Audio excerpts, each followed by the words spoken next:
إن الحمد لله وسلم على نبينا مصطفى محمد صلى الله عليه وسلم وعلى آله وصحبه أجمعين أما بعد أعوذ بالله من الشيطان الرجيم بسم الله الرحمن الرحيم ഹൂദ് നബി അലൈഹി സ്വലാമിന്റെ ആദ് ഗോത്രം അവരുടെ പര്യവസാനം എങ്ങനെയാണെന്ന് അല്ലാഹു സുബ്ഹാനഹു വ തആല ഇനിയുള്ള ആയത്തുകളിൽ വിശദീകരിക്കുകയാണ്.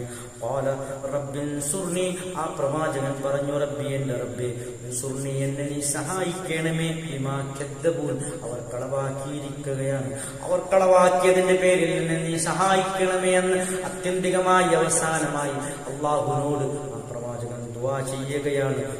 അപ്പോൾ അല്ലാഹു സുബ്ഹാനഹു വ തആല പറഞ്ഞു, അമ്മാ ഖലീലിൻ, അല്പകാലം മാത്രമാണ്, അല്പകാലം കൊണ്ട് ലയുസ്ബിഹുന്ന നാദിമീൻ, അവർ ഖേദക്കാരാവുന്നതാണ്, അവർക്ക് ഖേദം വരുന്നതാണ്. കാരണം അവർ ശിക്ഷ പിടികൂടാൻ പോകുകയാണ്. അങ്ങനെ അവർ ഒരു ശാശ്വതമായ ഖേദത്തിന്റെ ഉടമകളായി മാറാൻ പോകുകയാണ് എന്നുള്ള മുന്നറിയിപ്പാണ് ആ പ്രവാചകൻ അല്ലാഹു സുബ്ഹാനഹു വ തആല നൽകുന്നത്. അടുത്ത ആയത്തിൽ വിശദീകരണം നോക്കൂ നിങ്ങൾ.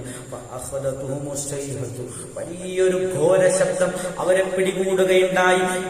യാഥാർത്ഥ്യ പ്രകാരം മുറപ്രകാരം അവർ ഒരു ഘോര ശബ്ദം അവരെ പിടികൂടി. അവരെ നാം മാറ്റി. അല്ലാഹു സുബ്ഹാനഹു വ തആല പറയുകയാണ്, ആ നിഷേധികളായ ആ ജനതയെ അല്ലാഹു സുബ്ഹാനഹു വ തആല ഒരു ചണ്ടിയാക്കി, ആ ചപ്പു ചണ്ടിയാക്കി കളഞ്ഞു. ഒഴുക്കുവെള്ളത്തിൽ കൂടി ഒഴുകി വരുന്ന ഒരു ചണ്ടിയാക്കി മാറ്റി എന്ന് പറഞ്ഞാൽ മുഴുവൻ പേരും മരിച്ചു മണ്ണടിഞ്ഞ് ഭൂമുഖത്ത് ഒരുതരം ചണ്ടി പോലെ അട്ടിയായി കിടന്നു എന്ന് വേണം നാം കരുതാൻ. നോക്കൂ നിങ്ങൾ. അതിനുശേഷം അല്ലാഹു പറയുന്നു, അപ്പോൾ എത്ര വിദൂരം, അതായത് അല്ലാഹുവിന്റെ കാരുണ്യത്തിൽ നിന്നും അവർ അതിവിദൂരമായി പോയിരിക്കുകയാണ്. അക്രമികളായ ജനങ്ങൾക്ക്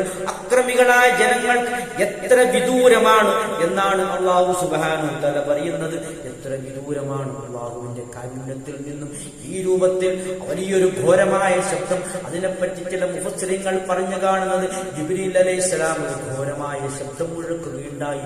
അതുകൊണ്ടാണ് ആ ശബ്ദമേറ്റിട്ടാണ് അവർ ഒന്നടങ്കം മരണപ്പെട്ട് വീഴുകയാണ് ഉണ്ടായത്.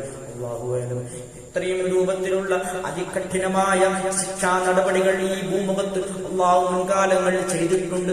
അതുകൊണ്ട് മക്കക്കാരെ, മദീനക്കാരെ, നിങ്ങൾ സൂക്ഷിക്കണം. നിങ്ങൾ അല്ലാഹുവിന്റെ മാർഗത്തിലേക്ക് തിരിച്ചു വരണം. നിങ്ങൾ ഇബ്രാഹിം മില്ലത്തിനെ അനുസരിക്കണം, അത് പിൻപറ്റണമെന്നാണ് ഈ പറഞ്ഞതിന്റെ കബറോൾ യഹൂദ ക്രൈസ്തവരോടും പറയുന്നു. മുൻവേദങ്ങൾ അനുസരിച്ചുകൊണ്ട് നിങ്ങൾ സത്യത്തിലേക്ക് മടങ്ങി വരണമെന്ന് ശക്തമായ താക്കീതാണ്.